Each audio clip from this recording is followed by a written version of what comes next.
o'clock, I'd like to call this meeting to order. The proceedings of this meeting will be recorded and made available on the internet. We can move on to item 1.2 of our agenda, which is roll call. I'm going to ask our clerk, Jessie Clark, to please call the roll. Thank you. Mayor Lamson, are you present? I am present. Deputy Mayor Armstrong? I am present. Councillor Franzen? Present. Councillor Braybrook? Present. Councillor Cadigan? Present. For staff, we have Michelle Wilson, CAO. Present. Donna Taggart, Director of Finance, Treasurer. Present. Steve Brockbank, Director of Emergency Services. Present. Evan Grieger, Director of Public Works. Present. Eric Gay, Director of Building and Planning, CBO. Present. Adele Arbor, Planner. Present. Bianca Dragicevic, Deputy Clerk. Present. Derek Bertram, Planning Technician. Present. Nate Glassbergen, Recreation and Facilities Coordinator. Present. Matt Winchell, Supervisor of Waste Public Works Coordinator. Present. Duncan Anderson, Municipal Law Enforcement Officer. Present. And Jessie Clark, Director of Corporate Services Clerk, is present. Thank you very much, Jessie. I think it would have been better just to say the two people that aren't here. Okay, we can move on now to item 1.3 of our agenda, which is land acknowledgement and moment of reflection. We respectfully acknowledge that Trent Lakes and Peterborough County are located in the Treaty 20 Mississauga territory and the traditional territory of the Mississauga and Chippewa nations, collectively known as the Williams Treaty First Nation, which include Curve Lake, Hiawatha, Alderville, Scugog Island, Rama, Beausoleil, and Georgina Island First Nations. Trent Lakes respectfully acknowledges that the Williams Treaty First Nations are the stewards and caretakers of these lands and waters in perpetuity, and that they continue to maintain this responsibility to ensure their health and integrity for generations to come. We will now take a moment to reflect on these principles and our duties and responsibilities as members of council.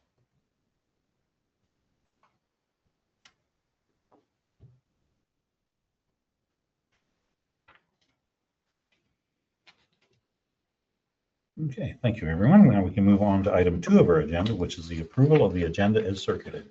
I would entertain a motion for same. Councillor Franzen for a mover, Councillor Cadigan for a seconder. Any conversation about the agenda as circulated? I'm seeing none. I will call for the vote. All in favor? That motion has carried. We can move on to item 3 of our agenda, which is disclosure of pecuniary interest. If any member of council has a pecuniary interest of an item on the agenda, please disclose it now or anytime during the meeting prior to discussing anything on the item you have an interest in. I'm seeing no hands. We can move on to item 4 of the agenda, which is adoption of the minutes. We have a 3 sets of minutes. We can do them all at once or one at a time. Deputy Mayor Armstrong, go ahead. Adoption for all. Okay, I have a mover for that. I have a seconder. Councillor Braybrook for a seconder. Any conversation about the minutes? I'm seeing none. I will call for the vote. All in favor? That motion has carried. We can now move on to item 5 of our agenda, which is committees and boards. We have the Environmental Advisory Committee of May 7th, 2026. We have the Library Board from April 10th and May 8th, and we have the Committee of Adjustment and Appeals Committee from May the 5th. Does anyone? Motion to receive them all. Okay. Do I have a seconder for that motion? Councillor Braybrook for a seconder. Any further conversation about any of those minutes? I'm seeing none. I will call for a vote. All in favor? That motion has carried. And we can move on to item 5.4 of the agenda, which is liaison reports for council boards and committees. Does anyone have anything to report? Seeing none, we can now move on to item 6 of our agenda, which is our statutory public meeting pursuant to the Planning Act. And I would entertain a motion to suspend our regular meeting and go into a public meeting. Councillor Cadigan for a mover, Deputy Mayor Armstrong for a seconder. I will call for the vote. All in favor? That motion is carried. We are now in a public meeting. And Derek Bertram, our planning technician, I do believe you have a preamble and a file. Thank you. Through you, Mayor Lamson, members of council, this is a public meeting under Section 34 of the Planning Act. Consider an amendment to the Municipality's Comprehensive Zoning Bylaw, B 2014-070.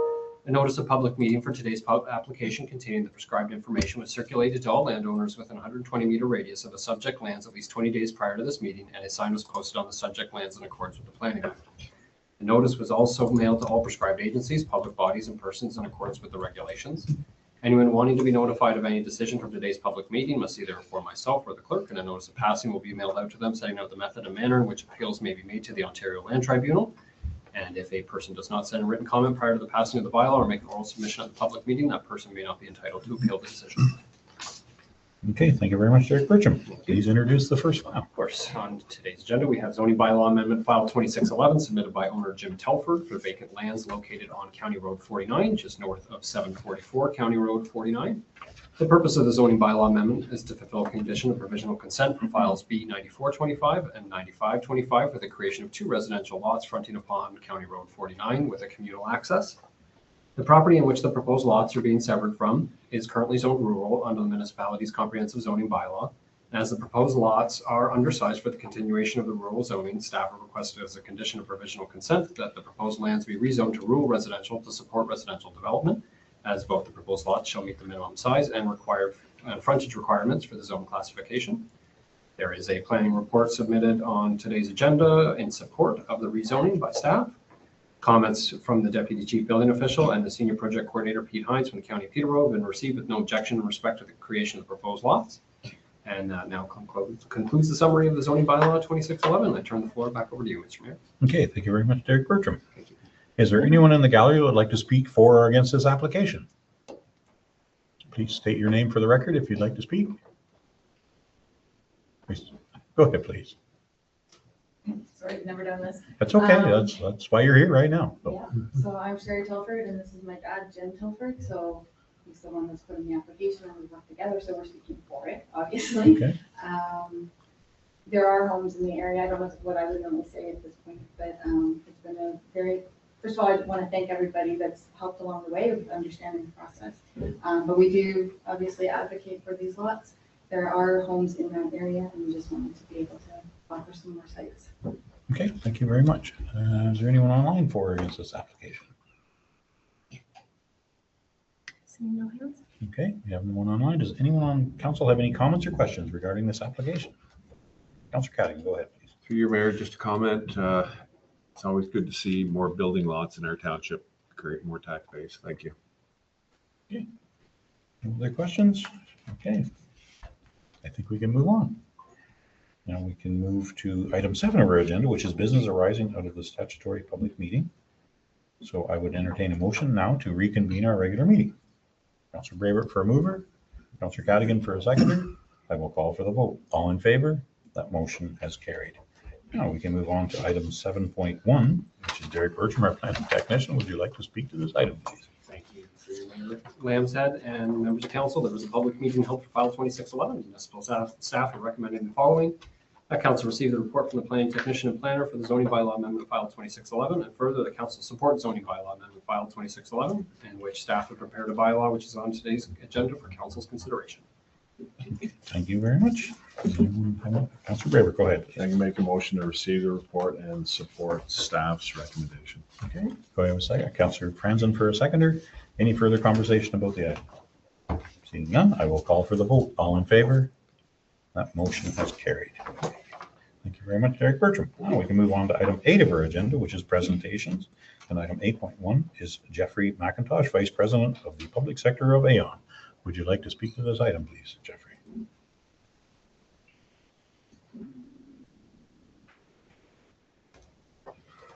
Afternoon, Mr. Mayor.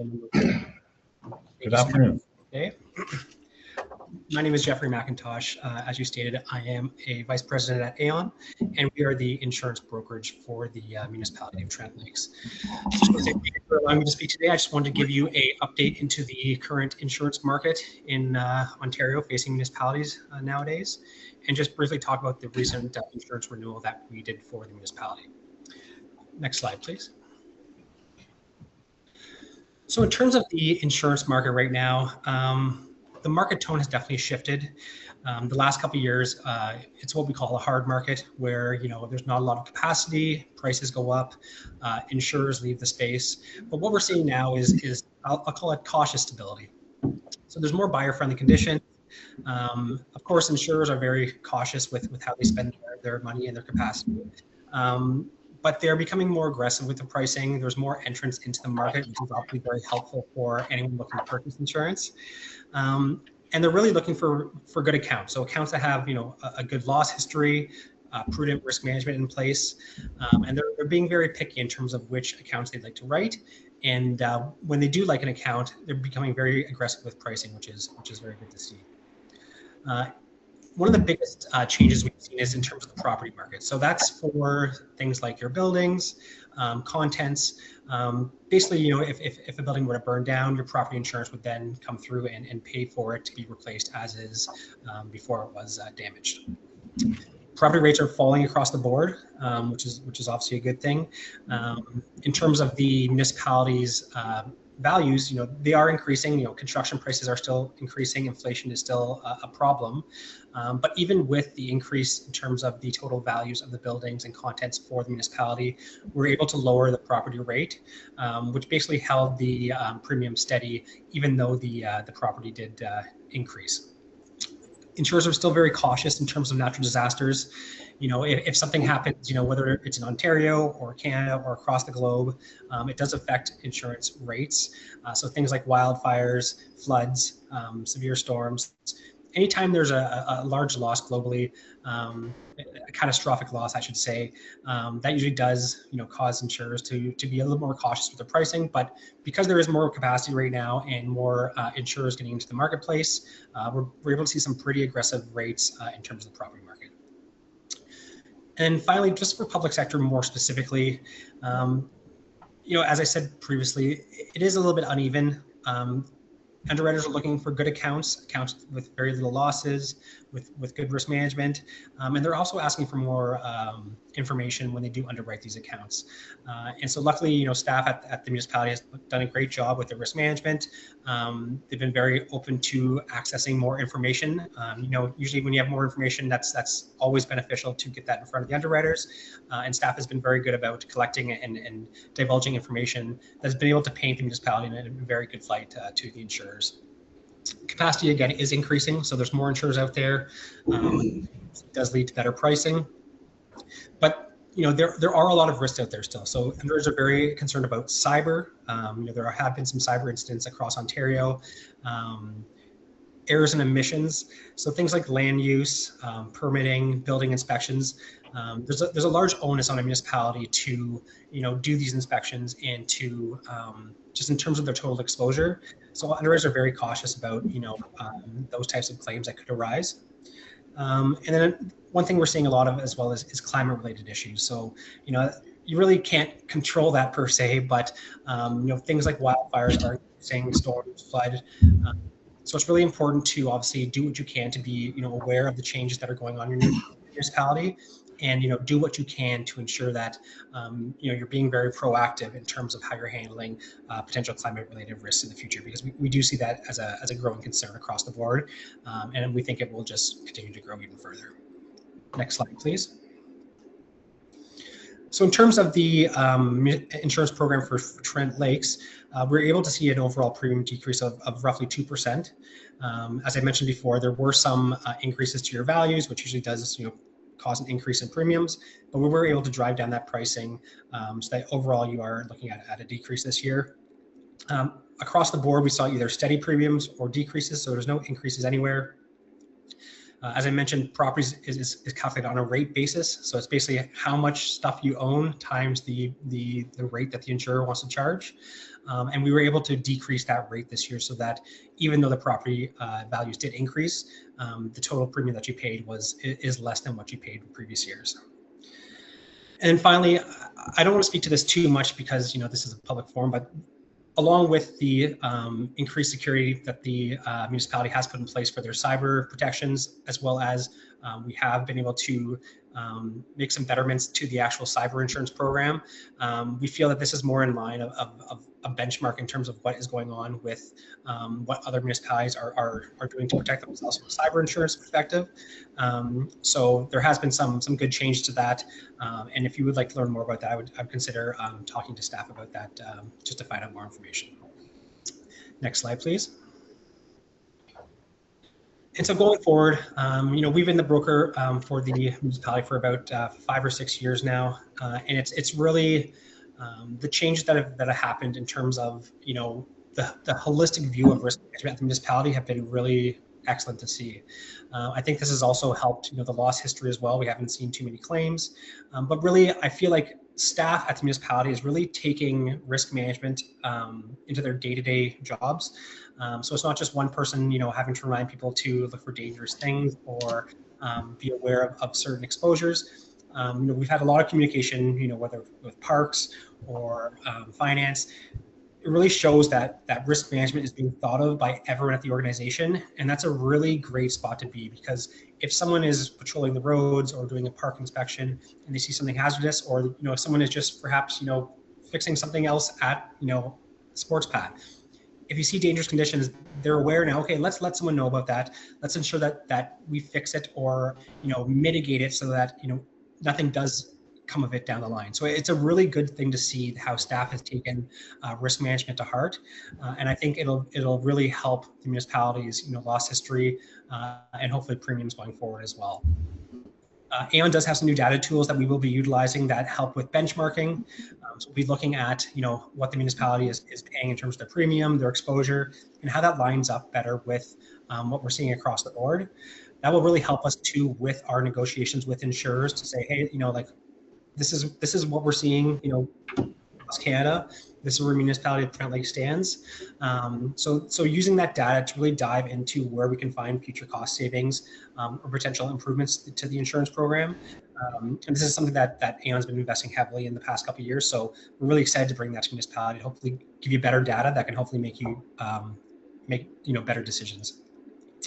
And finally, we're here as an asset to the staff to ensure that, if there are any questions about, whether it's contracts, construction bids, legal things, we're here to help. That's what our role is as the broker for the municipality, is that, if you do have a question about, should we be doing this or should we be asking for this type of insurance, we really want to be here to make the municipality feel comfortable with the decisions they're making. And I think, we have a great relationship with staff. They feel very open to contact us or contact me if there are any questions. And I think that just really helps because, it's nice to bounce some ideas. Not everyone is an insurance professional or risk management professional. And that's what our role is that we provide to the municipality. And I think we do have great communication.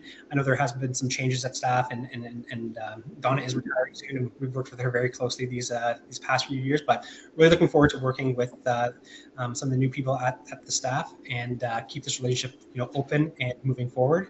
And hopefully that will eventually lead to lower premiums. And one other small thing we're doing as well is doing webinars, seminars. We've invited staff to that if they have any interest in what topics we're putting some education on. Happy to have them join and talk it out, and bring in industry experts or lawyers or things like that. So just really trying to spread that knowledge amongst staff.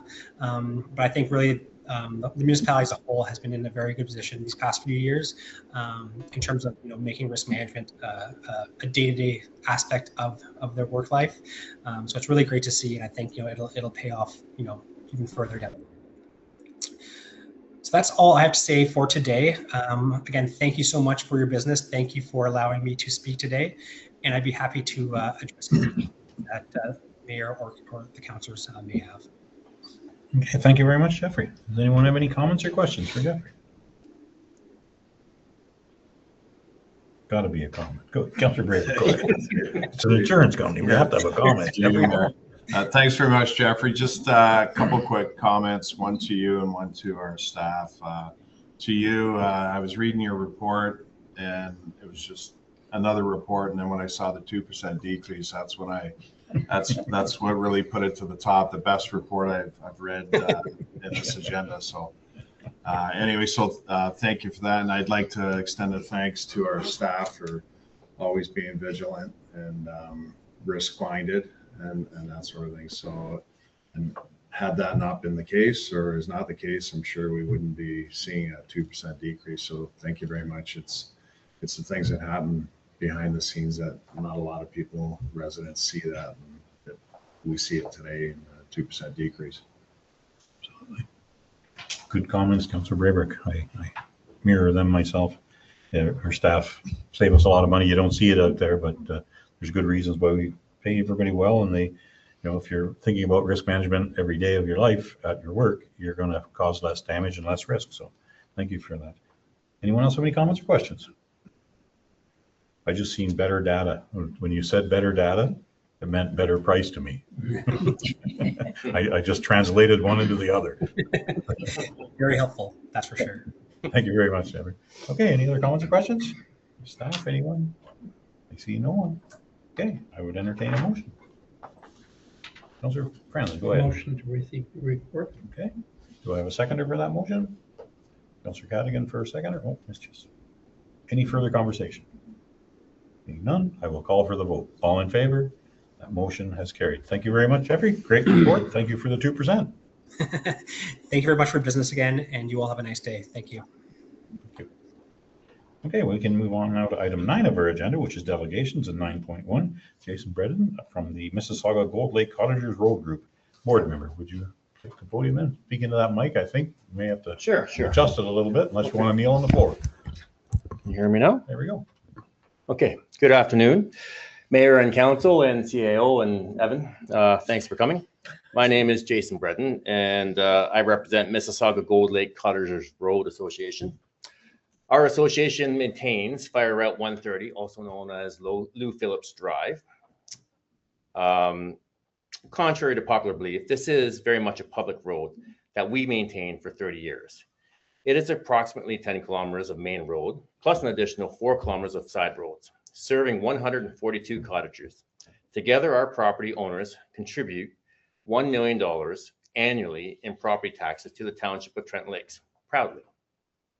In addition to the significant annual investments we make to maintain this public road, we also contribute another $800 annually on top of our taxes, times 142 cottagers. I was here this spring with the ratepayers meeting, and I appreciate the opportunity to speak with you again today. I also met with Evan yesterday and heard his concerns. Thank you, Evan.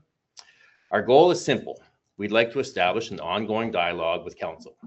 We also believe we would be valuable to include the Ministry of Natural Resources, as Fire Route 130, also known as Lou Phillips Drive, borders the Kawartha Highlands Signature Park and serves as an important gateway with 4 established M&R separate parking areas as defined by M&R.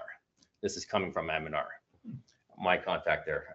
This corridor, I can provide that email, by the way. This corridor is environmentally significant and an important contributor to the local economy, supporting residents, seasonal property owners, visitors, contractors, outdoor recreation, and local businesses. We believe the best path forward to collaboration discussions involving the township and M&R and our community. We are hoping council can provide guidance on a few questions. Question number 1, what road maintenance services can Trent Lakes offer for a highly traveled public road like Fire Route 130, Lou Phillips Drive? Question number 2, what is the process for Trent Lakes to formally maintain Fire Route 130, Lou Phillips Drive? We'd like to begin the ongoing dialogue, similar to Bass Lake, similar to the Crystal Lake area, similar to the Beaver Lake Road just across the lake from us, perhaps through biannual meetings. Number 3, since Mississauga Dam Road is being paved this year, would council consider incorporating the short section of Mississauga Dam Road to Lou Phillips Bridge, approximately 90 meters? This section carries heavy traffic from contractors, hunters, snowmobilers, school buses, hikers, canoeists, and other visitors. We recognize budgets are tight, and our association may be able to assist with some material costs. Question number 4, could council explain how the private road grant is allocated? Our association manages one of the largest privately maintained road systems in Ontario, according to FOCA, yet received $2,500 of the $30,000 available last year. We would appreciate advice on how we might qualify for a larger share of the future pie, and whether there may be other opportunities to work with M&R or the province for additional fundings, similar to Beaver Lake Road that we got extra funding a few years back. We're not here simply to raise concerns. We're here to work together as neighbors and taxpayers and to build a long-term partnership. Thank you for your time and consideration. Any questions? Thank you very much, Jason. Does anyone on council have any comments or questions for Jason?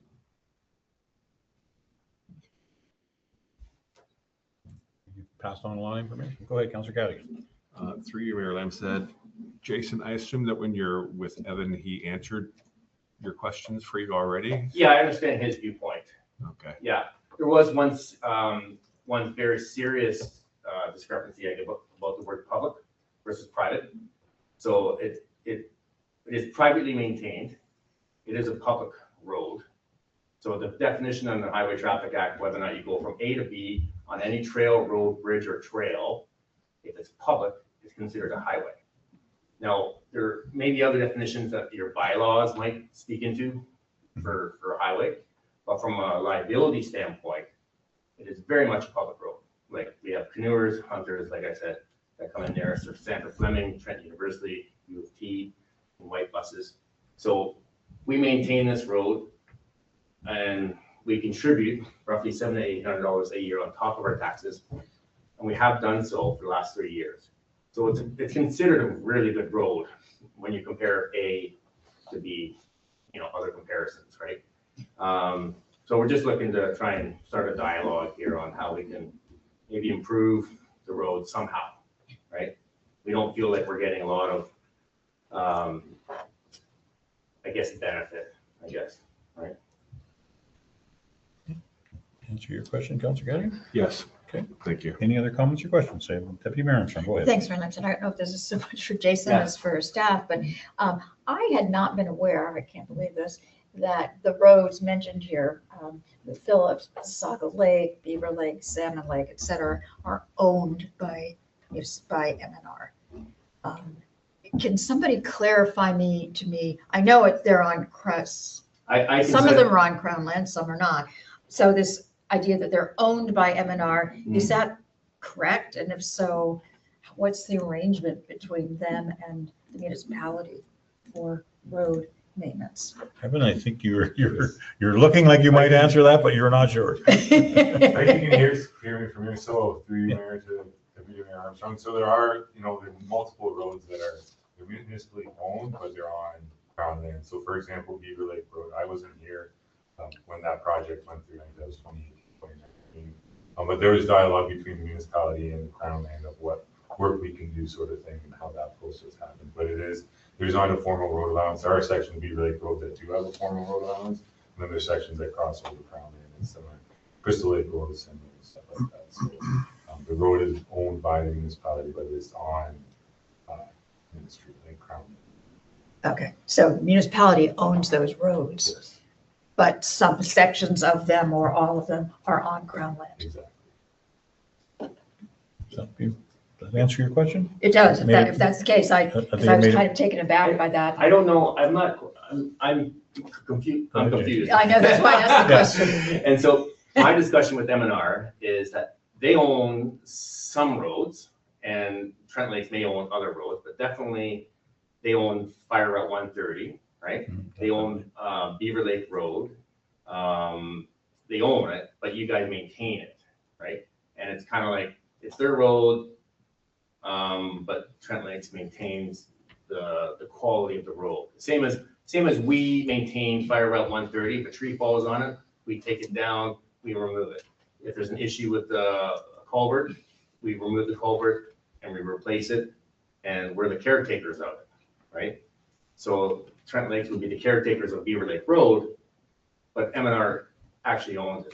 As far as, that's my understanding, and I think I've sent an email that I've talked to from M&R. Yep. That basically explaining that, and maybe she's incorrect, I don't know, but I was surprised to hear it myself. Yeah, Yeah, I think Deputy Mayor, Mayor go Lamb ahead. said this is an area where we really need to get the facts on this. Yeah. Public versus private, where's the definition coming from and what definition are we using? Who owns these roads? Over what lands are they going? So I think we need to get some clear factual information. So we all are working with the same set of assumptions, and then we can build from there. But until we all have that base information that we agree on, it's pretty hard to move forward on some of these things, which are, reasonable requests. From what I got from the M&R lady that I was talking to, Paulo, I believe her name was, she was saying it's just a simple, you just take it over the maintenance thing, right? And I'm like, oh, you don't have to buy it or anything like that. I'm like, no. Yeah. And I was like, oh, that's very interesting. So, but I'll definitely send everyone the Okay, email. yeah. So you- Let's make sure our comments and questions go through the chair. Okay, and I think we have Councillor Cadigan. Go ahead. Yes, through you, Mayor. A large portion of Beaver Lake Road is on private property, built across people's lots, and that's also worth noting. Mhm. Okay, any other comments? Councillor Braber? Thank you, through you, Mayor. Just a question. It'll be to both of you, and I'll ask for Jason's response through the mayor, and then I'll ask for Evan's response. So, with regards to your Fire Route 130 and your ask and the different aspects of your road, the features of your road, are you aware of any other similar roads in the municipality that would fit your criteria? If you have any information. From a precedent standpoint?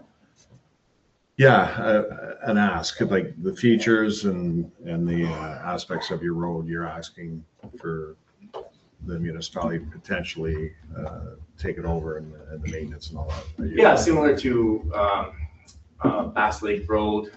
Bass Lake Road would be a hybrid road, right? So like they do a portion of it, 4 seasons, they do the other portion. They do the other portion only during the summer, right? And then it's privately maintained during the winter, right? I'm gonna say 80% of Crystal Lake area. There's East Bay Road, West Bay Road, Westview Road, East Bay Road. There's 80% of Crystal Lake, Salmon Lake Road. On our lake alone, there's Beaver Lake Road, Mississauga Lake Road, McGinnis Lake Road, Beaver Dam Road, and Trillium Lane, I believe. But anyway, I'm not an expert on all the roads, but there's almost 298 kilometers of road that Trent Lakes maintains. We have 10 kilometers, 142 cottages. It's very significant, right? When it comes to like, everyone's like, oh my God, it's big, how do you guys do it, right? Yeah, so there is, when you look at all the other areas, how did that happen? I don't know. It's kind of a legacy thing. When I talked to one of the other counselors that was years ago, I guess you were saying, like Flynn's, I think, was a counselor, and his idea was trying to expand the road system, which would, obviously allow for more economy. Because we built this road, we've gone from 70 cottages to 142 cottages, and we went from a valuation of $30,000 a property. As soon as the road went in, everyone went 10x to 300 to whatever. Now it's, we're into stratospheric levels, which is a benefit to Trent Lakes. So so what you're saying is from 30,000 to exponential. So you have lots of money. Actually, you get paid, you get taxed. I'm not sure that's on your right? Yeah. Just being. Yeah. You got a follow-up? Yeah, through you, Mayor. Evan, do you have anything to add to that? Yeah, thank you, Councilor Barry, through you, Mayor. So, yes, for example, I know it was last year, Bass Lake Road from Watson's Bridge to the Breach, I brought a delegation. That's been, I believe they've done 2 delegations in my time here, of almost 5 years. So that's one that would be sort of a comparable as in it's an area that does not receive winter maintenance. However, if there was a appetite by council for us to provide winter maintenance on a privately maintained road, that, it's sort of, how could you say no to them at that point? So that's sort of that precedence. Because it is a fire, there are, rough numbers. I don't know exactly because I'm not part of the fires, but I think there's another 300 kilometers of fires throughout the municipality. So, for example, I know one of the comments received is that there's a lot of full-time residents that live on that fire route. I don't know specifically, but I know in the Lakehurst area, there's a lot of people that live full-time on fire routes in the Lakehurst area. Maybe the topography isn't the same, but it would be, a similar question to, okay, you've now taken on this road, why aren't you maintaining our road where, we have, 40 cottages where, 30 of them, 75% is full-time residents. So there's that sort of balance of, once you start accepting one privately maintained road with a fire into the municipal road network, what is stopping you from the other, rough numbers, 300 kilometers of fire, saying, okay, why not me? We pay taxes. It's the same comment. Understanding that, Lou Phillips, it is a larger one of those, but however, there is, quite a number of fires in the area. And like I said, I know Lakehurst area being more densely populated, maybe my understanding a lot of those fires would be more, full-time residents on those. So that would be a question. And then there are, similar roads that only receive summer maintenance within Trent Lakes. So Ranch Road, for example, the section of White Valley from the turnaround to Bass Lake Road, there's those sections that only receive summer maintenance, so if you're providing winter maintenance on this, then there's, reason, same reason, we should be providing it on those roads as well, so, there is, I'm talking, just to build on Councilor, our Deputy Mayor Armstrong's comment regarding, a full understanding of the scope, there is obviously not just the impact of saying, yes, we want to maintain this road, there's obviously a broader impact of operations, we're looking at the size of plow routes, the building sizes, if we're adding plow routes, operators, we're adding trucks, there's a whole ongoing effect. So it's sort of that balancing. But there are, if you say yes to one fire route, then how do you start saying no to other fire routes? I appreciate through you, Mayor. I appreciate that. I don't want to belabor it, but just a quick question. So to Jason, if I may. Yep, go ahead. So you mentioned that each property owner pays $800 annually. Yeah, approximately. And so that's over 100 and, or on my calculator, 110,000 a year. That. Yeah.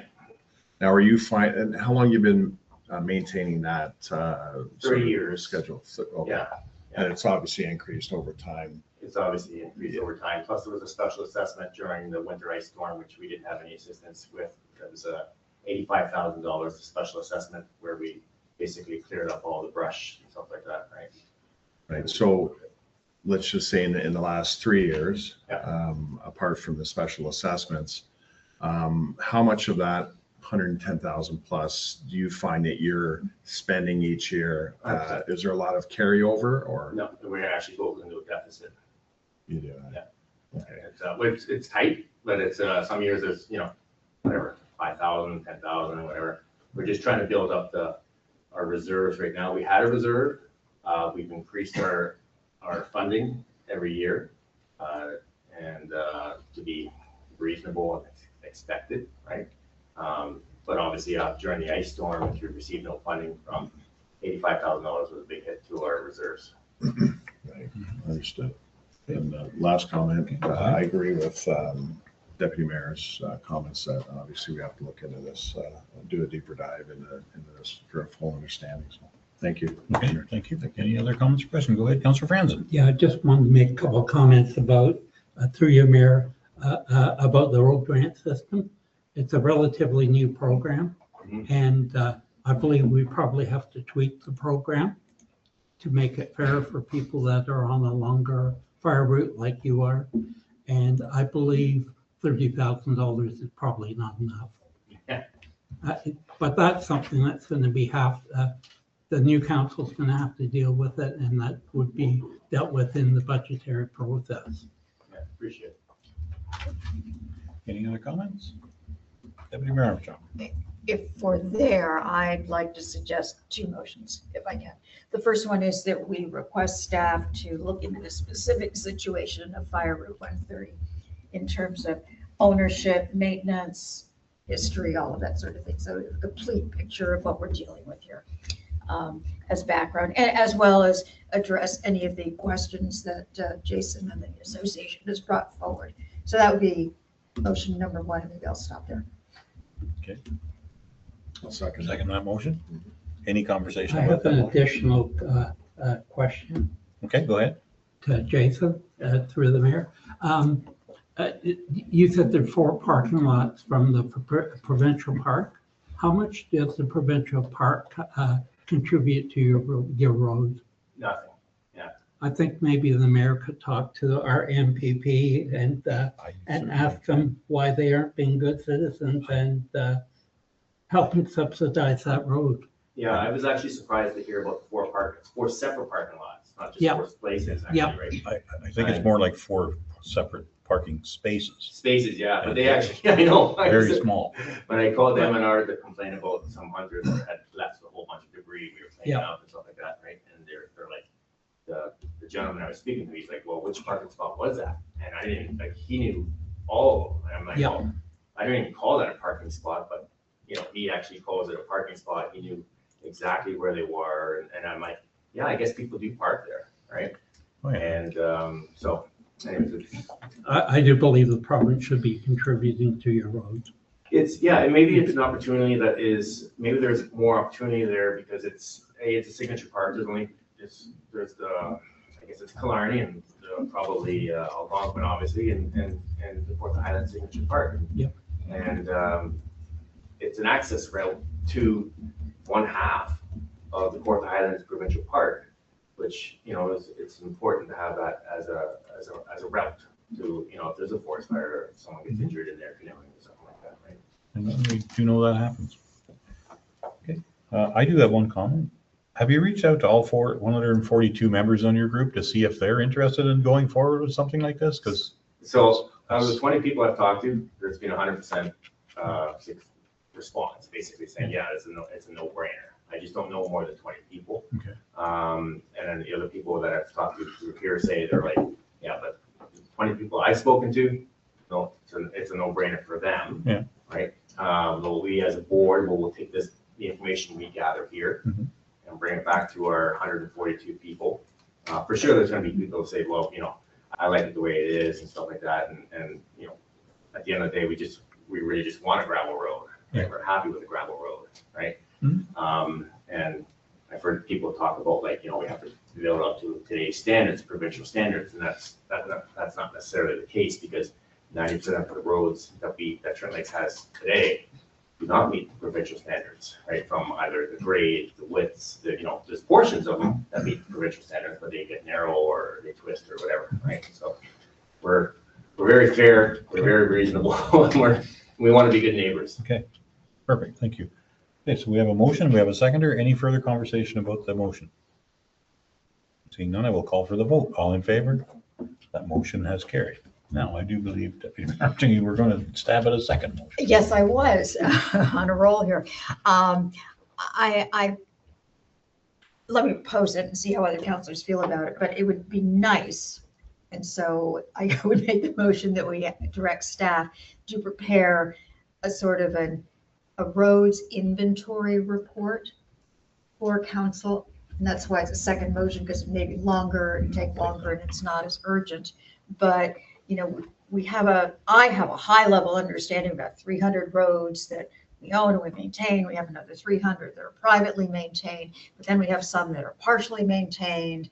And so it would be nice to have an overall picture of our roads network in terms of, ownership, maintenance, and those kinds of things, so that we have a full understanding. And when something like this comes up, then we know, or we may not remember, but at least we'll have a reference source that we can go to that will have that information.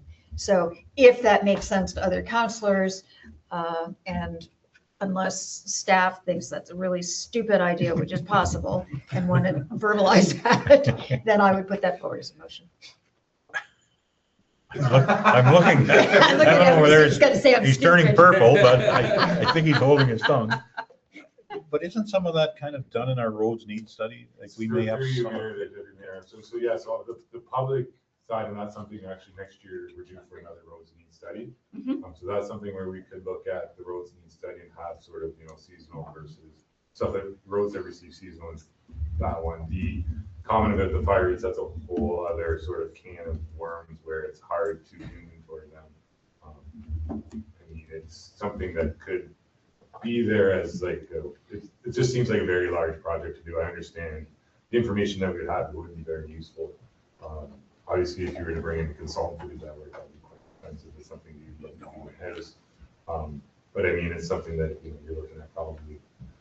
I would hate to commit a time, but you're looking could be 6 months, a year sort of thing. Once you to gather all that information and that data, because you want to look at each fire, you understand certain fire groups have spurs, so you have your main fire group, and you have your spurs and lengths of those, and all that information, and some of that we don't have any access to as a municipality. You almost have to be driving those roads. And if you guys remember when we did our roads tour back for the last council started, I mean, some of those fire routes are quite interesting to drive, to say the least. So, I completely understand where you're coming from. But when you're looking at the public roads, that we could definitely add into the roads needs study for next year, where we say, okay, just create the list, and then in that sort of maybe create a column where it says it's seasonally maintained, and that would be something that would be helpful. But then getting into the privately maintained roads, that's the one that's difficult. Yeah, thanks for that. That's helpful. I don't think I'm not looking for something quite that detailed. So it's really an high level inventory, how many kilometers we own, how many we don't, how many we maintain, which are seasonally done. And I don't care about the condition of them or anything like that. If it's easy to tack on to the roads needs study and means we don't have to duplicate efforts, great. Then obviously that's a much better efficient effort on our part. So I don't think I'm looking for the level of detail you're thinking of, just really a top level, give me the landscape of what our road network looks like. I'm liking that idea, because we don't know. Kind of would be nice to know. And through you, Mayor, just add on, I think there's probably some similar municipalities that have similar type questions, so I've never really reached out to other municipalities, but especially in these cottage countries, it'd be an interesting discussion to see how other municipalities are gathering that information.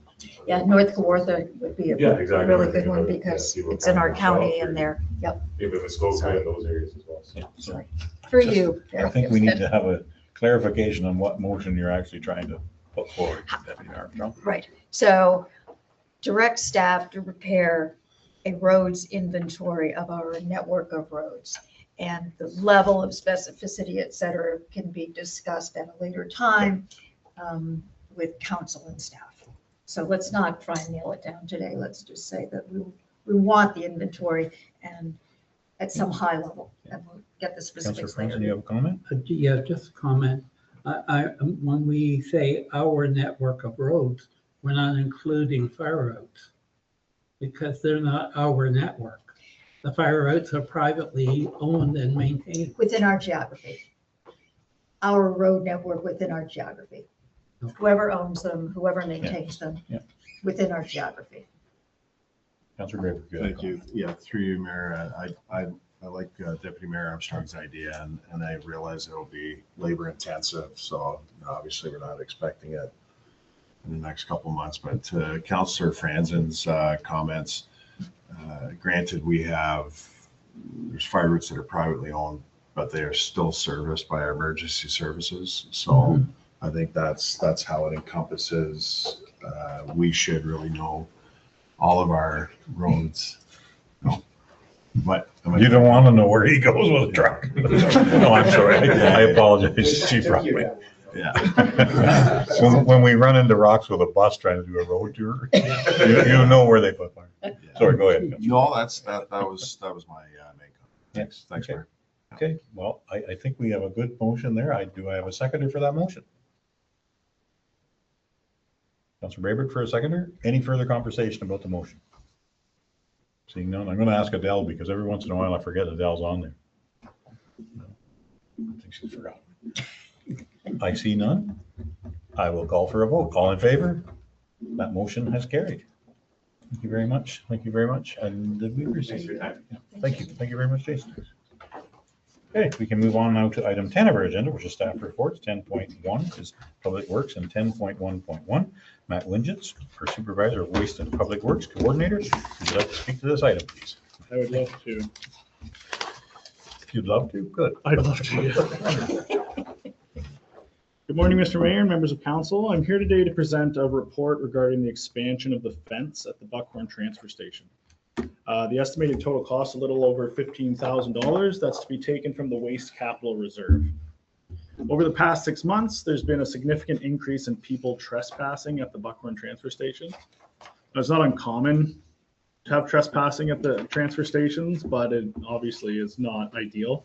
And now with the increase, we've been looking for ways to deter trespassers.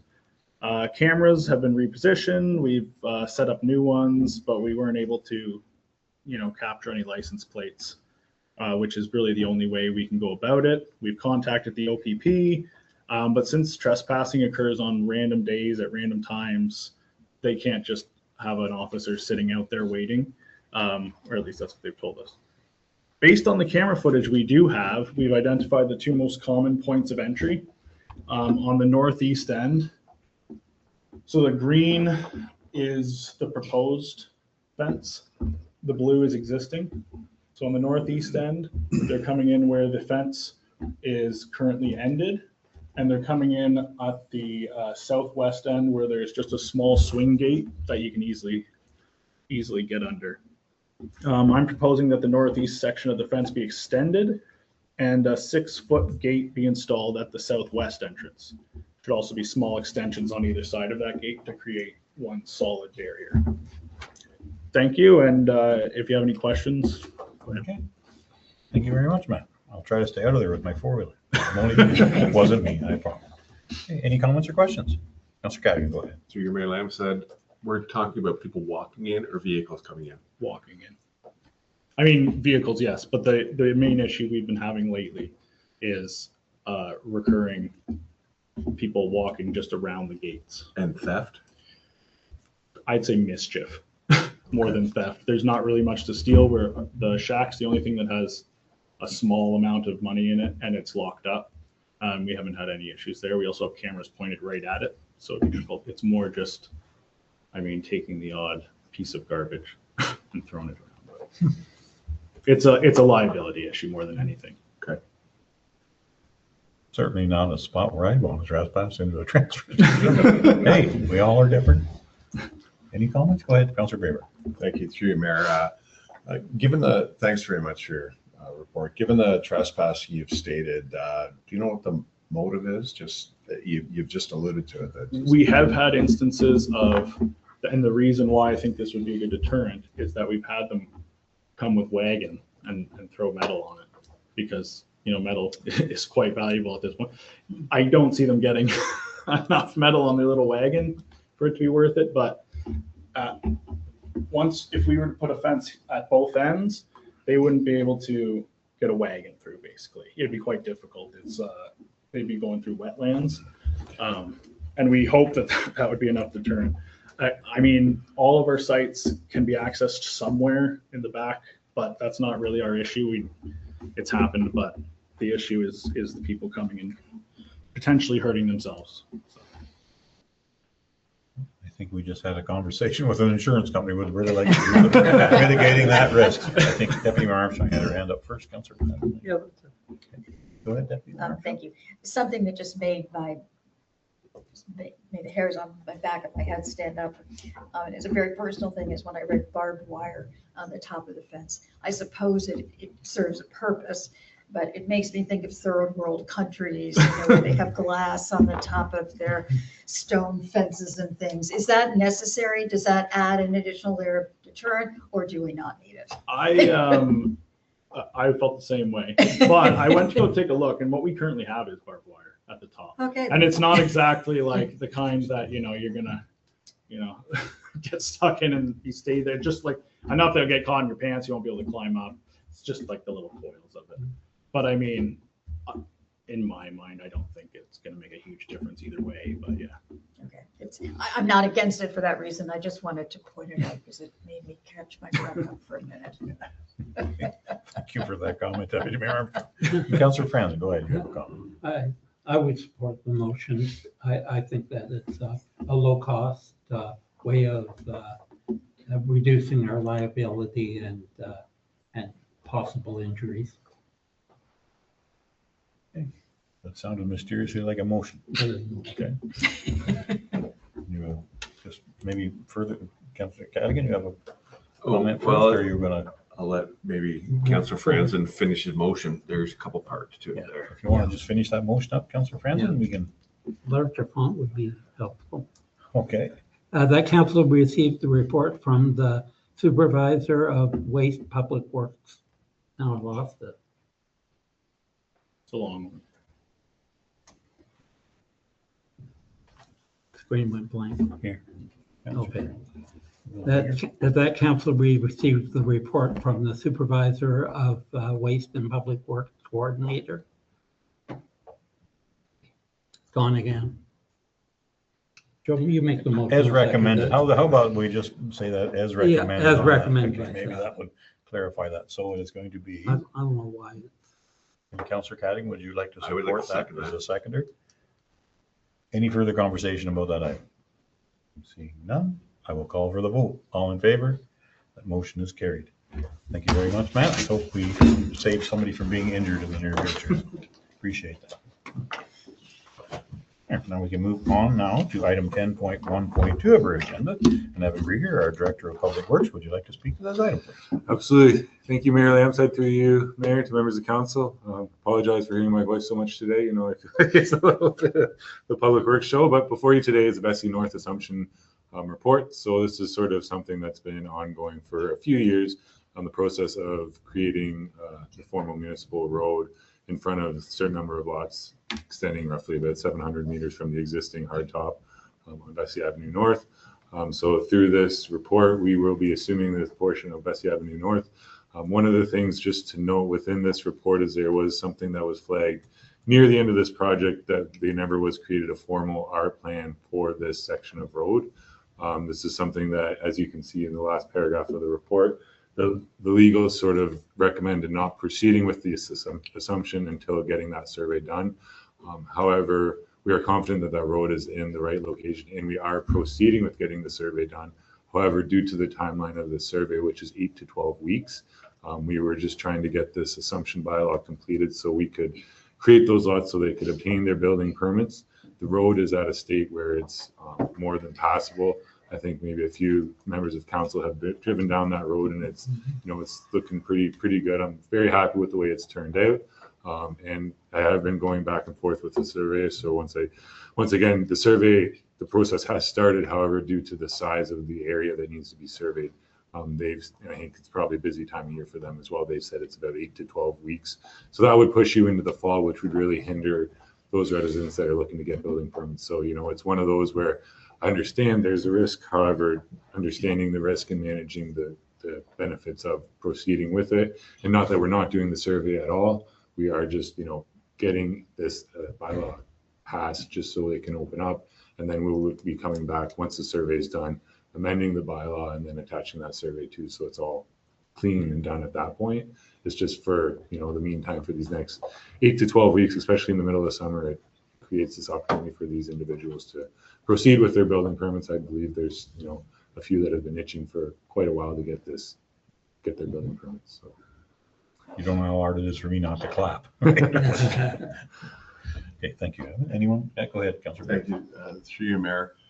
Is there any way to do and this will be to our Chief Building Official, Mr. Eric Gay. Is there any way to do a tentative permit for these people, just for peace of mind for them, so they don't think, okay, it's pushed down another 8 weeks and who knows at the end of the 8 weeks? Through you, Mayor, there is no tentative permits available through the Building Code Act. There are conditional permits depending on circumstances. But in this case here, with the bylaw accepting responsibility for the road, we can move forward with permit issuance. Now they have deeded access off of Bessie Avenue Road, so that satisfies applicable law in our eyes. Great, As thank long you. as we've passed this. Yeah. Okay, thank you. Any other questions? I'm looking for a motion. Councillor Franz, go ahead. The council received support from the Director of Public Works, and that council support the bylaw to assume the portion of Bessie Avenue North. Do I have a seconder for that motion? Deputy Mayor Armstrong for a seconder. Any further conversation? Seeing none, I will call for the vote. All in favor? That motion has carried. It's been 5 or 6 years now, so thank you. Certainly appreciate that. Okay, now we can move on now to item 10.1.3, which is Evan Grieger, our Director of Public Works. Would you like to speak to this item as well, please? Absolutely. Thank you, Mayor Lamshead. Through you, Mayor, to members of council, before you today is another one that has been probably 4 or 5 years in the works, if not longer, is the gravel road upgrade policy. So this policy was developed looking at other municipalities. There's a lot of dialogue between myself and the CAO. It was really healthy dialogue, you know, her looking at it as a perspective, how does this actually work? And it was really good to, you know, I started with the policy and we sort of narrowed it down to make something that would actually work, something that could be applied to our municipal roads. It's something that, you know, you look at one factor that is an automatic upgrade is once the road reaches over 200 ADT, then that road is automatically going to be a candidate for surface treatment. As you can read in the report, the MTO has sort of recommendations on the typical ADT for a surface treated road. It's at 400. However, just understanding our geography, And just the topography, I believe that 200 was a better idea. Just, a lot of those are more seasonal and cottage roads. There is within the policy as well where we could look at a road, for example, if, we've got just throwing numbers, say 50 kilometers of surface treated road and 1 kilometer of gravel road in an area. Well, then it makes sense to let's upgrade that 1 kilometer of gravel road, because then you're not sending a grader in just to touch up that one road. So for you that live in the Lake Erie area, there's already a road that in that area that, is basically the only gravel road in the area that, maybe in the future could be looked at getting surface treated. We did just recently one that has been, since I started here, was a complaint of getting it hard topped. We did just recently last week hard top the road. I believe the road's turned out very well. If anybody you've had an opportunity to drive it, it's turned out really good. That would be East Clear Bay, and that section is from the existing hard top from where Clear Bay splits to East and West Clear Bay to Eastview Drive. So that was about 1.5 kilometer stretch, so a fairly significant stretch. But we got that surface treated, and it's I think residents, from what I've gathered, are fairly happy. And yeah, so it's just the policy there is obviously one of the things as well with when you hard top a road. One of the factors that, is to be open to is just, the increased chance of speeding on those roads. Obviously, as you create a hard topped road, and that's something that, there's been some discussions back and forth with some councils of some concerns that are raised, that possibly creating a road safety budget. So we can maybe try to find ways to address those, because speeding is a major issue. There's whether you look at putting in mobile radar signs or the permanent signs, there's definitely different options that you can look at of, trying to reduce those. But that's just one of the factors when, approving a road from gravel to surface treatment that, now there's not going to be potholes on that road. It's going to be a hard top, so that'll possibly lead to more speeding. But, there's the municipality is always looking the way to increase the safety on the roads. So perfect. Thank you very much. I'm hoping there's not much speeding back on those side roads, but there probably is. I have drove on all of them, and they're good. I mean, the resurfaced Mississauga Lake Road is excellent. People are complimenting it, and same as we just received an email from Crystal Lake people, and they're loving that road. That's thank goodness. Now it's been many years they've been wanting it done, and it finally managed to get done. So that's great, Evan. Thank you very much. Anyone else have any comments or questions? Prepared to make a motion. Councilor Braber, go ahead. Thank you. I'll make a motion to receive the report and to adopt as per staff's recommendation. Okay, do I have a seconder for that? Councilor Cadigan for a seconder. Any further conversation? I'm seeing none. I will call for the vote. All in favor? That motion is carried. This is where you clap, Evan. I think this is where you clap. Yeah. Monkeys off the back. Right? Yeah, that's right, exactly. Now we can move on to 10.1.4. Evan Greer, I think you would like to speak to this item as well. Yes, thank you, Mayor Lamson. Through your mayor, to members of council, before you today is just another, not just another, it's an update of the Buckhorn Public Works and Fire Hall update.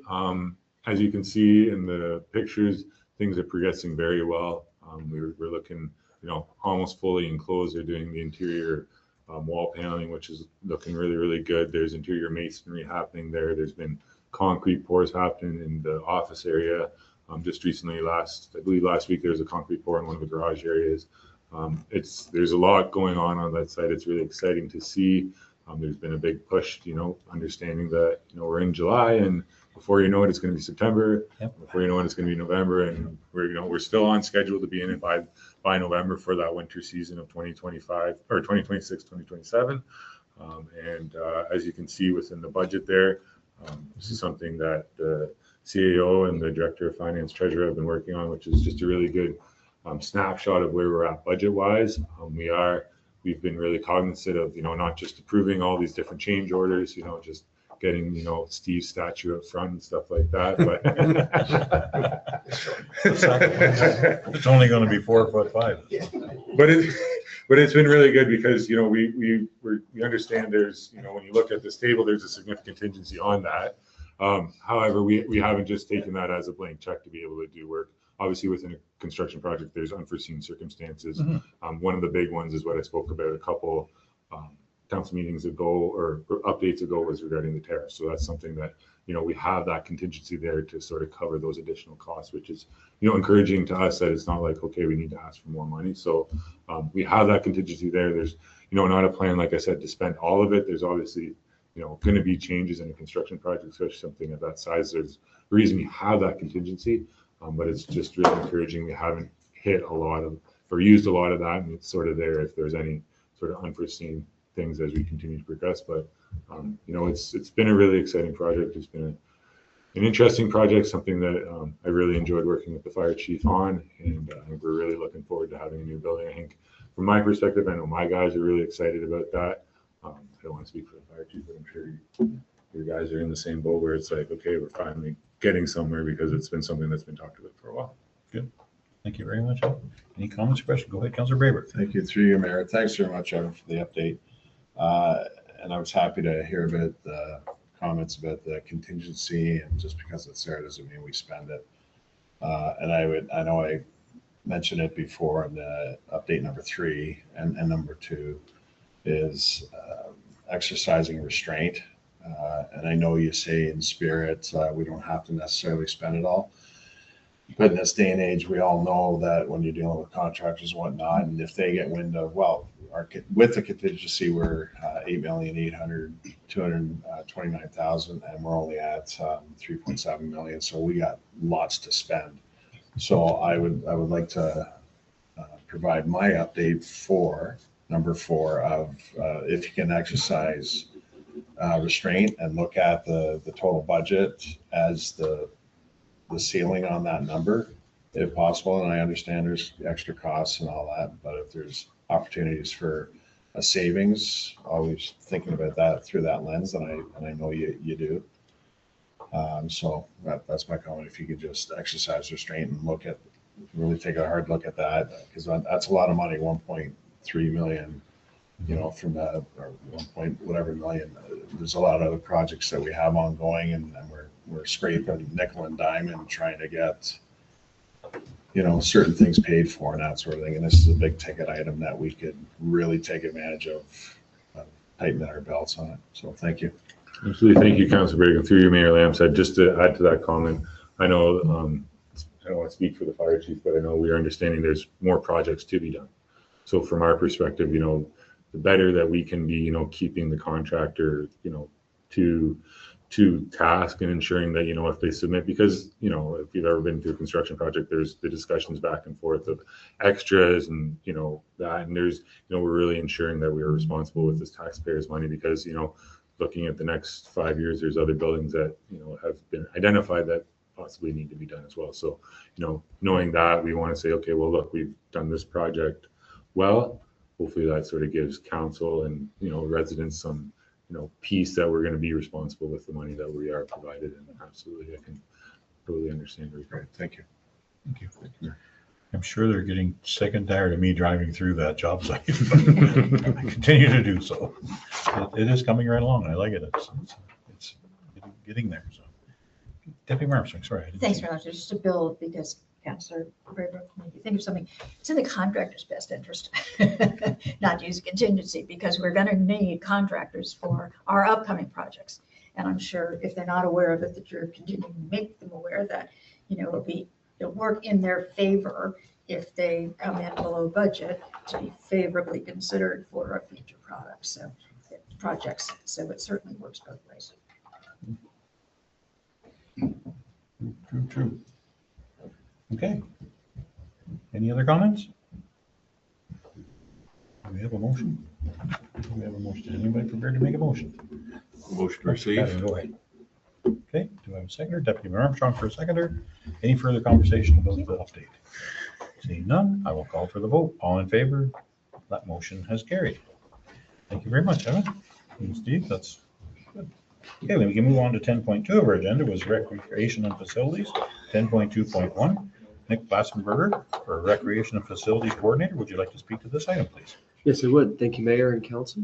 Before you today is a report requesting an exemption for bylaw 2016-073, specifically section 18.7, to permit the installation of a granite bench at the Sandy Lake Cemetery columbarium. And I'm here to answer any questions that you might have. Okay, thank you very much, Nick. Anyone have any questions? Go ahead, Councillor Braber. Thank you, through you, Mayor. Thanks very much, Nate, for your report. And I was going to ask you this prior to the meeting, but you've already answered it with me. Are you able to share the poem? 'Cause Absolutely, I yeah. asked, the poem wasn't in here, and you shared it with me. I thought it was beautiful, so. I Yeah, mind yeah. sharing it. Thank you, Councilor Birdbrook, and through you, Mr. Mayor, this is the poem that's going to be engraved on the bench there. Should we lose each other in the shadow of the evening trees, I'll wait for you, and should I fall behind, wait for me. You didn't write that? I thought you wrote it. No, that's wonderful. Wish I did. Thanks, thanks, Nate. That is excellent. Nice poem reading for our council. Appreciate it. We'll have to put that as a line item for our next agenda. Yeah. Okay, thank you. Do we have anyone make a move? Okay, Councilor Franzen. you have a I comment? just wanted to ask a question. Sure. This granite bench, is that very similar to the one that they have by the buck with the names of the fallen soldiers? Have you noticed them? They Yeah. look very nice. Is similar to those benches? There's Yeah. two of them there. Yeah, thank you, Councilor Franzen, and through you, Mr. Mayor. It is very similar to that. It's going to be done through Kawartha Monuments. So it's a granite style bench. So the legs and the bench and the backing will all be carved out of granite itself. So That very looks nice. amazing. Yes, yeah, it's very nice. The pictures do it justice. Looks nice. Thank you. Okay, Deputy Marshal, go ahead. I'll just make the motion that we receive the report and that we approve an exemption from section 18.7 of the bylaw 2016-073 to permit the installation of the granite bench. So thank you.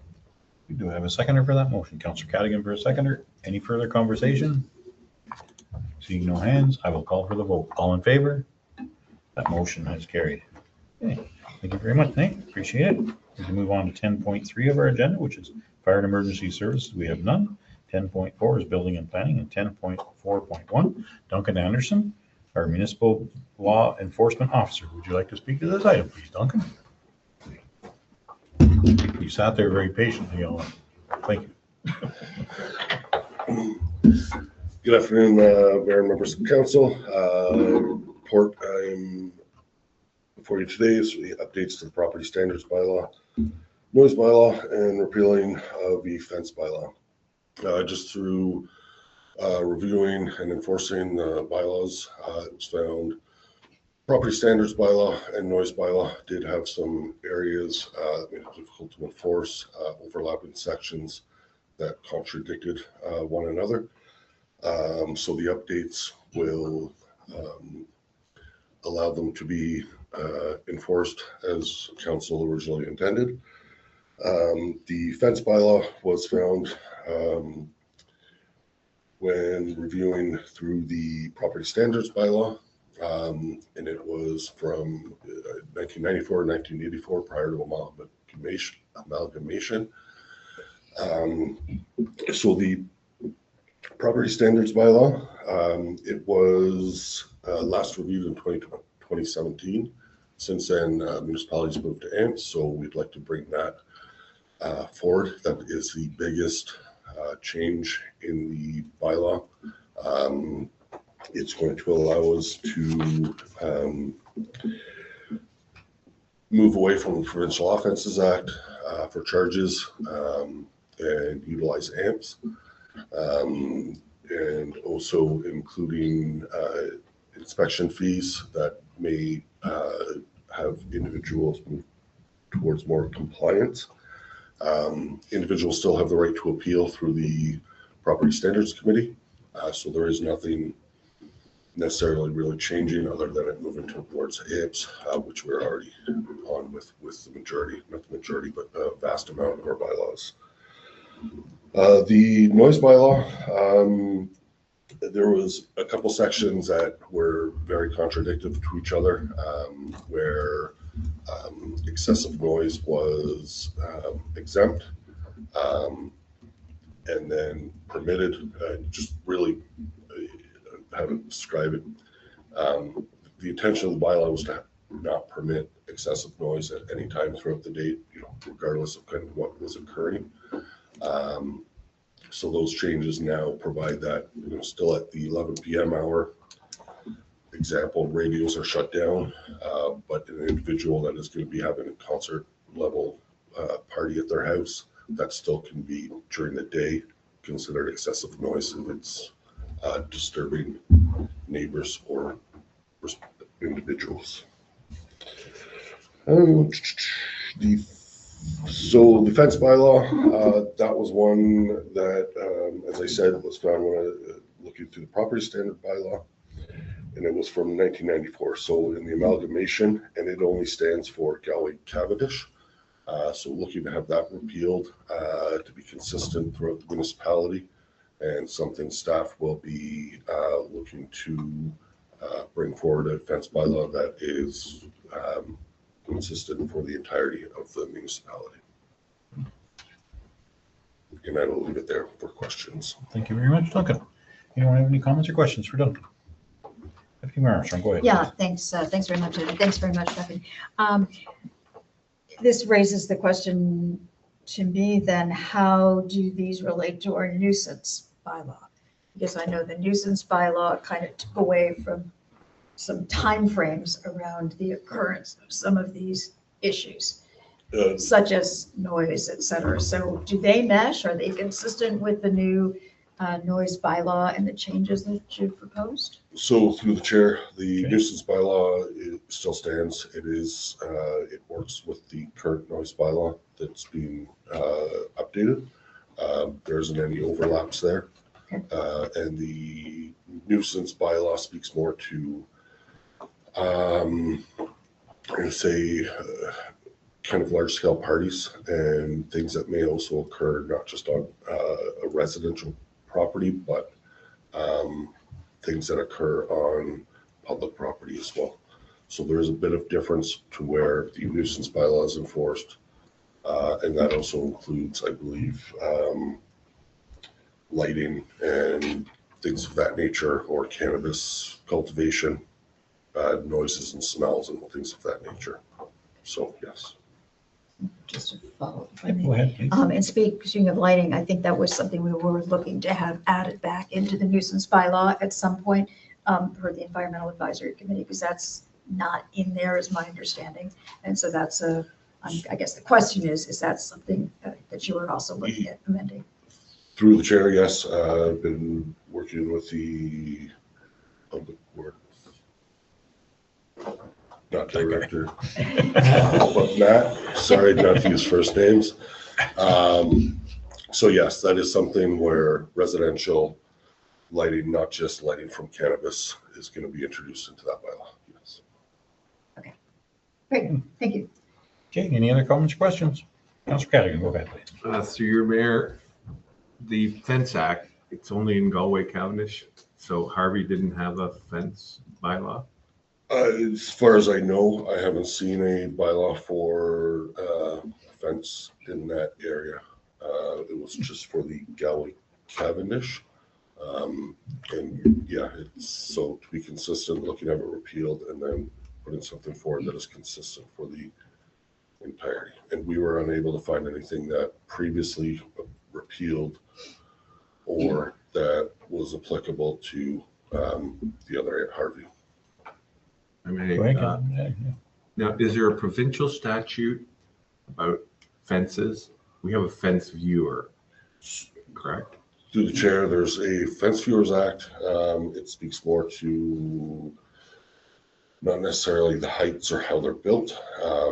It's more cost sharing, or where, and to the clerk may correct me, where it's located, that's where fence viewers, I believe they look at the appraisal, not so much necessarily the location of the fence. Okay, thank you. Okay, any other comments or questions? Seeing none, is anyone prepared to make a motion? Councilor Graber, go ahead. I'll make a motion that council receive the report and that council supports the recommendations made by staff. Okay, do I have a seconder for that motion? Councilor Cadigan for a seconder. Any further conversation? Seeing no hands, I will call for the vote. All in favor? That motion has carried. Thank you very much, Duncan Anderson. Okay, now we can move on to item 10.4.2 of our agenda, and it's Eric Gay, our Director of Building and Planning and CBO. Would you like to speak to this item, please, Eric? Absolutely. Good afternoon, Mayor and Council. The report before you right now is a bit of an update on some of the changes to the compliance policy from the Ministry of Environment, Conservation and Parks. They're in moving forward. I'll refer to them as MECP, shorter and sweeter. On October 9th, 2025, the municipality of Trent Lakes received notice from the Ministry of Environment, Conservation and Parks, MECP, regarding some updates with respective compliance, their respective compliance policy. The intent of the updates was to clarify roles and responsibilities between the MECP and the municipalities in an effort to avoid any type of duplication between their side of things and our side of things here. Most of the ones that have been downloaded, we'll use the term downloaded onto the municipalities, are low risk incidents that we'd be responsible for. I'll give you some examples of those. Some of them are odors. So these are reports of odors from restaurants, food prep areas, construction, demolition, maintenance activities, vehicles or residential sources. Others are noise, reports of noise from air conditioning and heating, vehicles, residences, pets, construction activities, music festivals, and outdoor events. Dust, reports of general or road dust resulting from development or construction demolition sites, stone cutting, or complaints of off-site dust generated from a neighbor's construction activities. Waste, reports of littering, abandoned vehicles, small quantities of solid non-hazardous waste dumping, and water, reports of discharges to municipal sewers, which we have none of, oil leaking from vehicles to roadways, sewers, and problems with private ponds. So low-risk incidents may become the jurisdiction of the MECP if they are long, prolonged in period and may risk a health hazard to the public. And to offset some of the updates to the MECP compliance policy, the municipality may need to consider additional or more specialized training for staff. There may also need to be a review to review current bylaws and policies to see so these changes can be captured and provide staff with an avenue for enforcement. I'm happy to take any questions if you have them. Okay, thank you very much, Eric. Anyone have any comments or questions? Councilor Braber, go ahead. Thank you, through you, Mayor. Just a quick question. Thanks very much, Eric, for that report. So any of the items that you were mentioning that the municipality may be looking at, would be odors, noise, dust, waste, and water, is that going to be built into our AMPS program? If there's any violations and that sort of thing, or is it going to be tied to it at all? Or? So through you, Mayor. So some of these things we already touch on some of our various bylaws, our property standards bylaws. I believe our noise bylaw as well too. So they've been looped into it. We don't go into real detail specific to these particular items, but some of them we can move towards the AMPS. We have that ability now with the bylaw the council has just passed. So that is an option. But again, this is stuff that we would have to look at and review in time and figure out exactly where it falls and how it falls, because we don't really know exactly how it's going to unfold at this point. Thanks, sir. Sure, there's a big check coming from the provincial government. Absolutely. It's on my desk upstairs. Yeah, sure it is. Okay. Hey, any other comments or questions? No, is anyone prepared to make a motion? Councilor Braber, go ahead. Motion to receive. Okay, and we have Councilor Cadigan for a seconder. Any further conversation? Yeah, thanks. Go ahead. I was slow on the uptake, so Okay. thank you for looking my direction. So through you, Marilyn, said it looks to me, I mean, most of the things they've mentioned, I would not have known in the first place that the MECP was responsible for that. And I suspect if I didn't, the average citizen wouldn't, and we were getting them anyway. So my sense is this is a lot of to do about not very much when it comes right down to it. Through you, Mayor, yes. And it appears that it's just a way of just kind of diverting and, scraping the plate clean and letting it fall somewhere else. Yeah. Okay, thank you. That was my only comment. Cleaning up their responsibilities and giving them a bit to us. Okay. Okay. Yep. Sorry, unfortunately not at this time. Okay. It's no problem. Yeah, but please share your question with us through an email or something, Yeah, and sure. we'll make sure you get an answer. Thank you. Okay, we have a first or seconder and a motion. All in favor? I'm going to ask.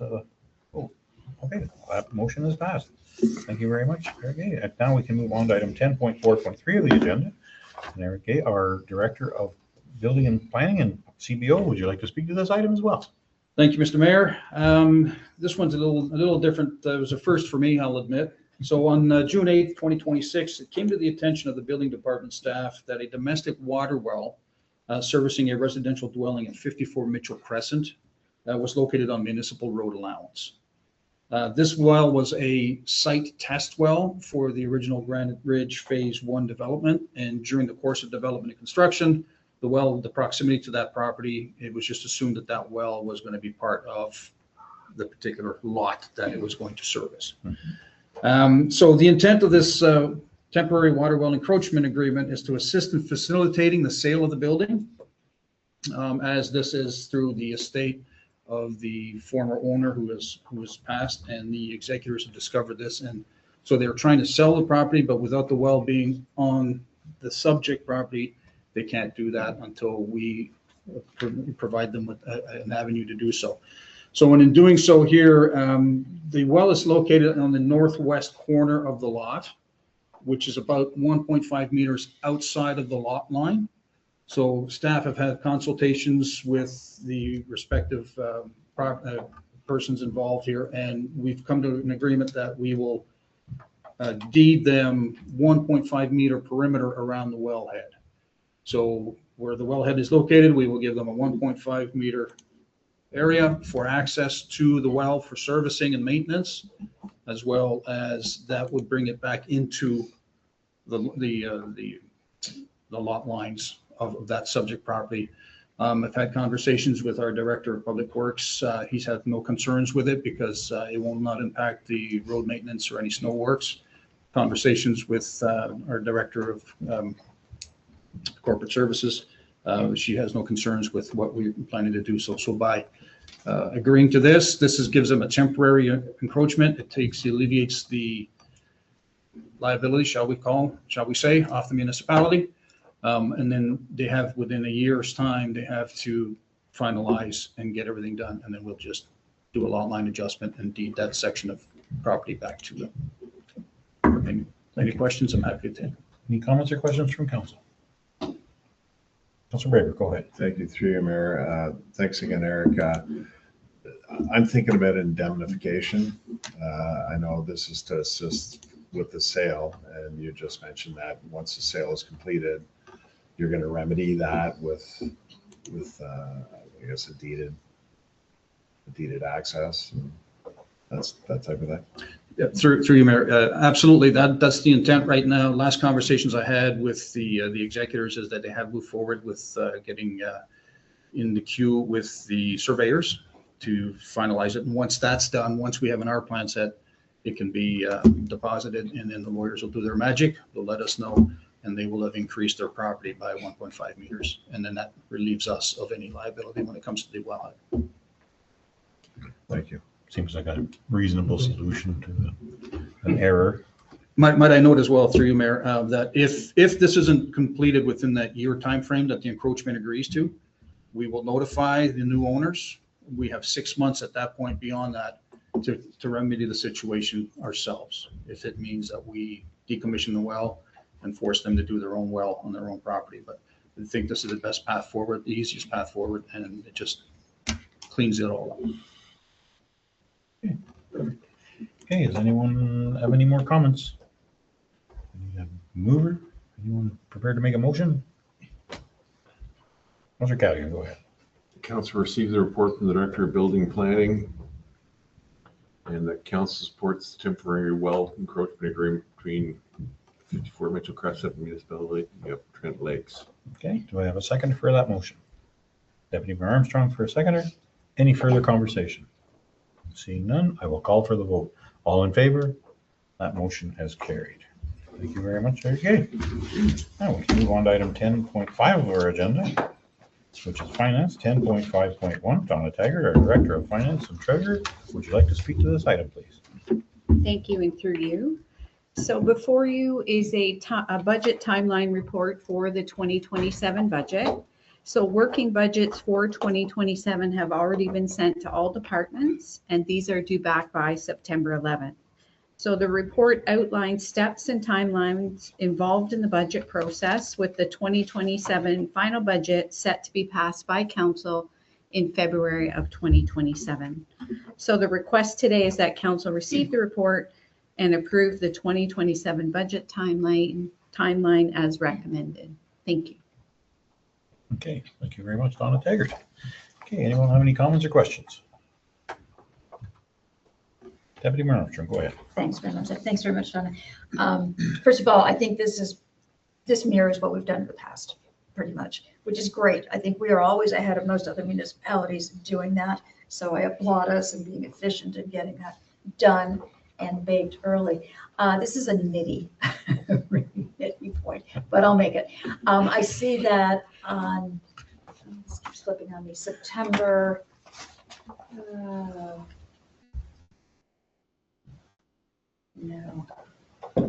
December 7th.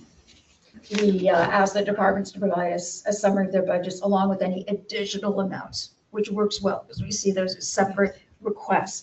But nowhere in this does it say we're looking for them to provide savings. So could we just put some sort of line in the initial department budget submissions, which I guess happened September 11th, that they're putting in their budget requests and considering any areas where they might be able to find efficiencies and reduce their budget request. Because we've talked about an opportunity for them to present extras, but we've never sort of in there explicitly said, we'd like to see what you're cutting. We always do it after the fact because we can't afford all the requests and we say, no, go back and find something to support it. But I'd like to see something very explicitly up front where when they submit their budgets, they provide you with where they have been able to cut costs because, I don't know, they're using AI or they're, they've moved from paper to digital and they can save something there. So I'd like that to be an explicit part of the budget submission process if that can be done. Okay. Thank you. I like the idea. Any other comments? I'm getting smiles from staff, I'm not sure. Got me. Okay, so we need a motion. Anyone prepared to make a motion regarding Councilor Brayberg? I think I'll make a motion to receive the report and that we approve the 2027 budget timeline as recommended. Do I have a seconder for that motion? Deputy Mayor Armstrong for a seconder. Any further conversation about the item? Seeing none, I will call for the vote. All in favor? That motion is carried. Thank you. Okay, we can move on to 10.6, which is administration. We have none. 10.7 is corporate services. We have none. Item 11 is notice of motion. Does anyone have a notice of motion? I'm seeing none. We can move on to item 12, which is correspondence for information. We have 5 items there. If anyone would like to talk about anyone in particular, we can. Or Motion to receive all 5. okay. Do I have a seconder? Councilor Brayberg for a seconder? The seconder with a comment, I'd like to pull out 12.1. Okay. So we'll be receiving 4. Is that okay with her? Okay. Sorry. Through you, I think they will still be received for information, correct? Yes. Councilor? Yes. Okay. Okay, so we can. Receive all 5. All right. Okay, so I will call for a vote. All in favor? That motion has carried. And you would like to speak about item 12.1. Go ahead. Yes, it's regarding the Cavendish Community Ratepayers Association Abandoned Docks Initiative update. It's my understanding that with the increased number of docks discovered and removed, along with the additional docks to be removed the weekend of July 17th, so this weekend coming up, has increased the amount of expenses. The initial $14,400 received from the municipality has been spent, and it is estimated that there will be an additional $20,000 cost to complete this initiative. The Cavendish Community Ratepayers Association, CRAE, realized the additional expense should not be absorbed by the municipality, and as a result, members of CRAE took it upon themselves to start a GoFundMe in efforts to raise the money to cover the additional $20,000 in expenses. As of today at 1:55 p.m., of the $20,000 they were looking to raise, they have raised $21,450 as of 1:55 today, and that's just in over 7 days. So this is a testament to the community commitment and the spirit of cooperation. Rather than coming back to council to request additional funds to complete the initiative, this group, led by Gary Giroux, took it upon themselves to raise the funds through the generous donations of over 80 donors. And I would like to thank the donors, as well as Gary and his team, the Cavendish Community Ratepayers Association for their responsible approach to the funding of this initiative, looking for innovative solutions to save money. And this is to be celebrated by all in our community. So thank you to Cray for all their efforts. Every update is just more of a revelation, and it's such a positive initiative, and so many other offshoots to this initiative have surfaced, which is really great. Thank you very much for that comment. It's absolutely, it's overwhelming how many docks and things are piled up where they're taking them out. It's a big project, and it's great for our lake chain. So I think this is a blueprint to move forward for other places, and they've learned a lot about how to do it more efficiently as they're moving through this too. So I think in the future, the next people that use this idea will do it a little more efficiently, which is good to see. It's how we learn. So, great. Any other comments? Go ahead. Yeah, Councilor. just one comment. It also shows you how irresponsible some property owners are. That they allow the dock just to float away is simpler than pulling it out of the water and putting a new dock in. Some of that is true, yes. Thank you, Councilor Brandon. Any other comments? Okay, we can move on to item 13 of our agenda, which is correspondence for action. Would anyone like to speak about any item in particular? 13.3. Okay. I think you wanted to talk about 13. Okay, so let's start at the top of this list and we'll Okay. work our way down. 13.1, I think Councilor Braber wanted to speak about that first. Yes, thank you. Through you, Mayor. Our municipality has donated $500 to this foundation in the past. The last 3 years, on a day in late August, over 200 law enforcement motorcycles, along with other emergency service vehicles, have driven through Trent Lakes with members of our community coming out to observe the ride passing through, along with members of our fire service. This year, the ride will take place on Friday, August 21st, beginning in Selwyn at Classy Chassis, I believe. And it'll be passing through the usual route. It'll be coming up Buckhorn Road and passing along Highway 36 and up Highway 507.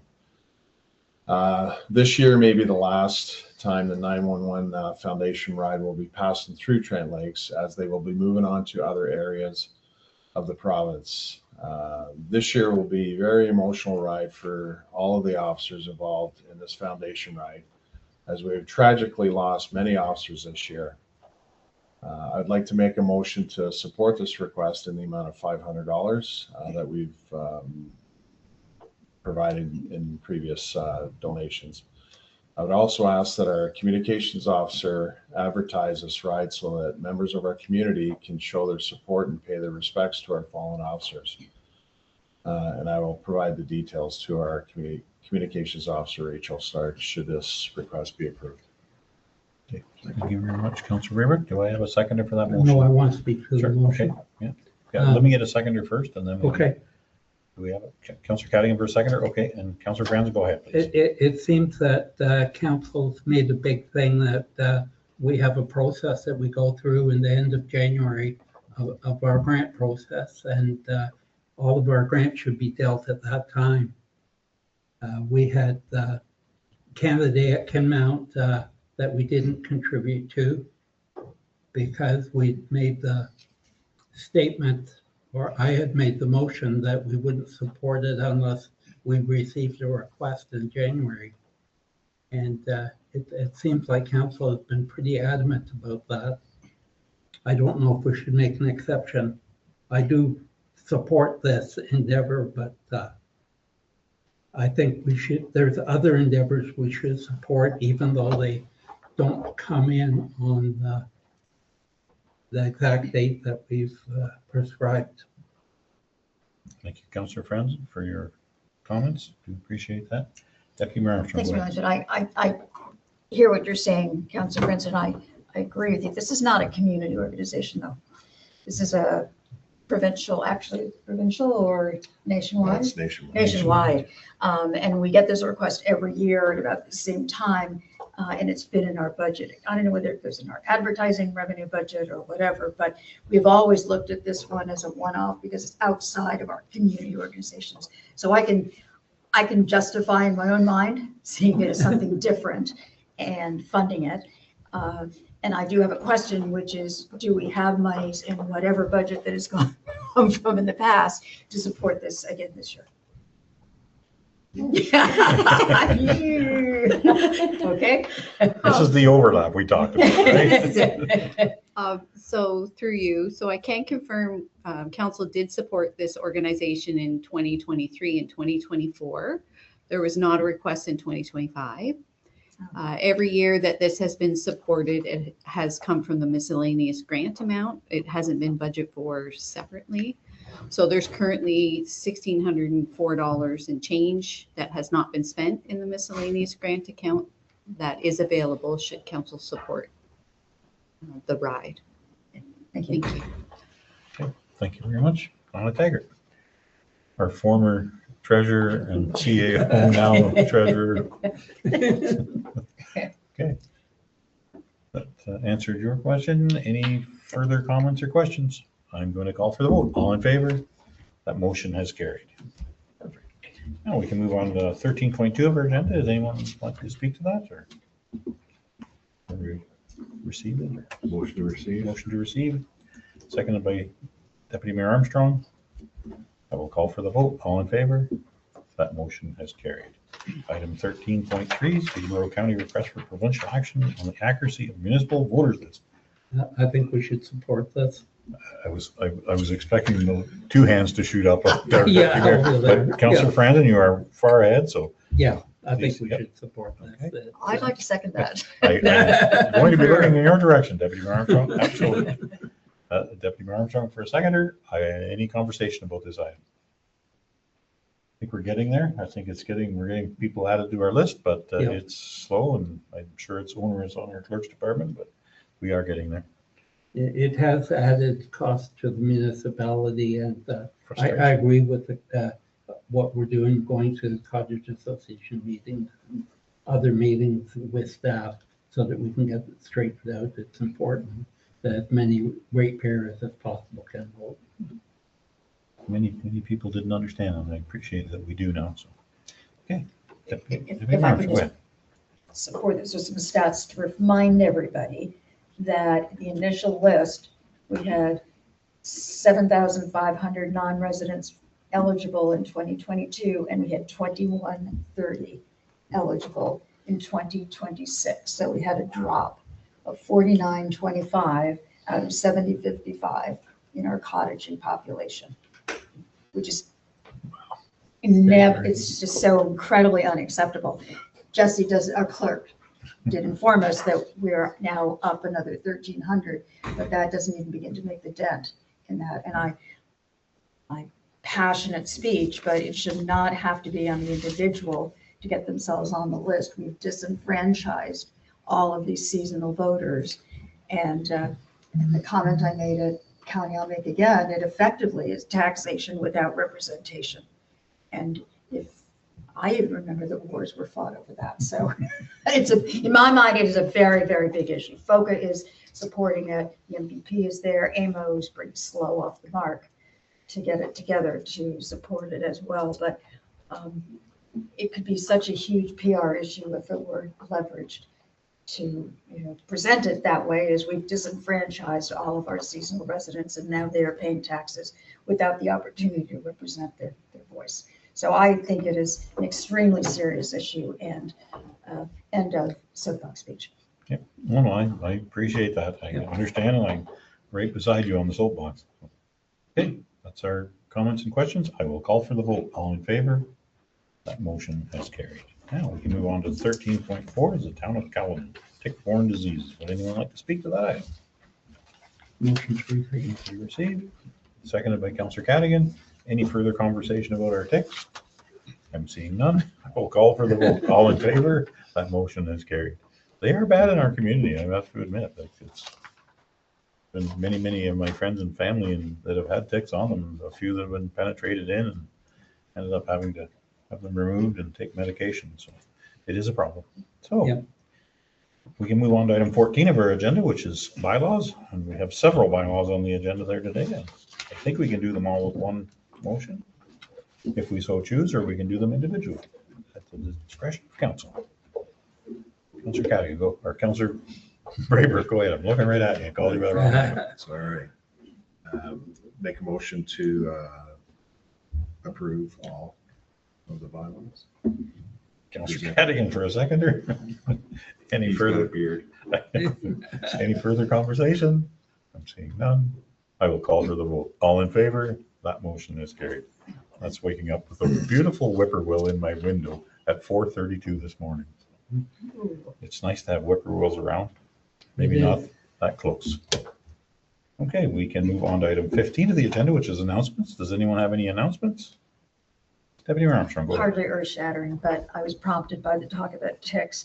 The Welcome Center actually is stocking tick removal kits as well as first aid kits.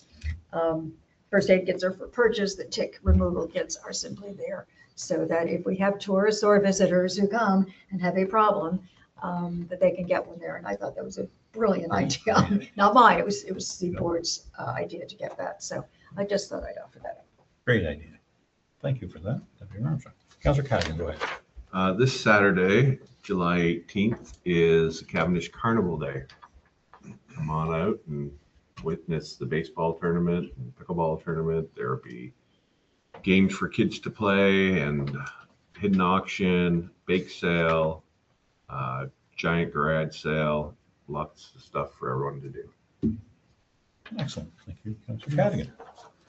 Any other announcements? I just want to, go ahead. Oh, sorry. Councillor Braber, go ahead. Through you, Mayor. I have two announcements. The first one, our Lakehurst Hall, Lakehurst Park, on Saturday, August 1st from 11 a.m. to 2 p.m. It's $2 hot dogs, free ice cream for the first 150 guests. And it's just to celebrate the new Lakehurst Hall green space. What time is it? I have to be there to get free ice cream. It's 11 a.m. 10:59. Perfect. Excellent. And the second, through your mayor, announcement is the Police Governance Ontario Spring Conference in June. I presented a motion to the membership. So the PGO, Police Governance Ontario, is the new name for the OAPSB, so the Ontario Association of Police Service Boards. So that's the new. It's a little simpler.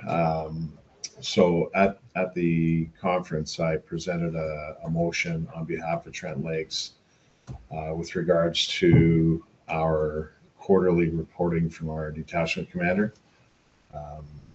With the amalgamation of all the police service boards as a result of the Community Safety Policing Act, the quarterly reports were missing municipal specific reports. So that was the motion I put forward to the membership to have the PGO advocate on our behalf to have those re-implemented and added to our quarterly report. So it was passed unanimous. And so the Police Governance Ontario will be advocating on our behalf, and me being part of the board of directors, I'll be reminding them every meeting we have. So hopefully that'll be changed and a little bit more specific to each of the municipalities back to the way it was. Great. Thank you very much for doing that on our behalf. So one of those things that I think I made a really good decision on is me not being on that committee because of your expertise, and I thank you very much for that. My pleasure. Any other announcements? I just want to mention that this morning all of council and much of our staff went to say thank you for the Beautify Buckhorn group. They've been for 30 some odd years or 40 years, they've been planting geraniums and such in barrels around our community, and now the municipality has taken it over through our Parks and Recreation Department, and we're doing a fantastic job. But we wanted to say thank you to these people, and we managed to get a whole bunch of them there to say thank you to them. So I appreciate that. Our staff and council have thought that was important, and it certainly is. Thank you. Okay. Councillor Trent, go ahead. Yeah, I'd just like to mention the Big Red Show I know that the members of council are involved in that endeavor, and that's on the 8th of August, I believe. It absolutely is. Yeah, it's a second annual, so, Yeah. and it's put on by the Lions Club, I believe. So, And the mayor is doing a roast. yeah, I guess he will be cooking some food, yes. So I'll be- join us for a, I'm doing the parking good for you. again. Well, thank you. And John's providing the entertainment, I guess. No, through you, Mayor. No, not this year. I'll be, I may be right beside you doing the parking here. Oh, I see. Yeah. I'll serenade you. Okay. Well, thank you for that. I missed that one, I think. Okay, we can now move on to item 16 of our agenda, which is our closed meeting. So I would entertain a motion to go into closed. Councillor Brevert for a mover, Councillor Cadigan for a seconder.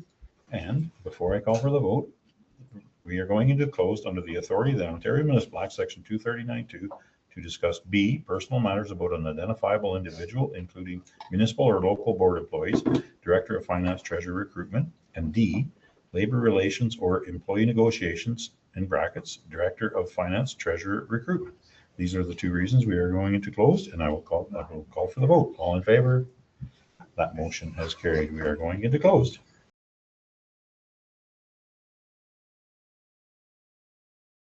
Okay, we can move on to item 16.2 of our agenda, which rise from closed meeting. Entertain a motion for same. Deputy Armstrong for a mover and Councillor Brevert for a seconder. I will call for the vote. All in favor? That motion is carried. We are now back in our regular meeting. And we can move on to item 17, which is business arising from our closed meeting, which is, we can have a look at item 17.1, which is the adoption of the minutes from June 16th, 2026 and July 2nd of 2026. Councillor Cadigan for a mover to adopt the minutes.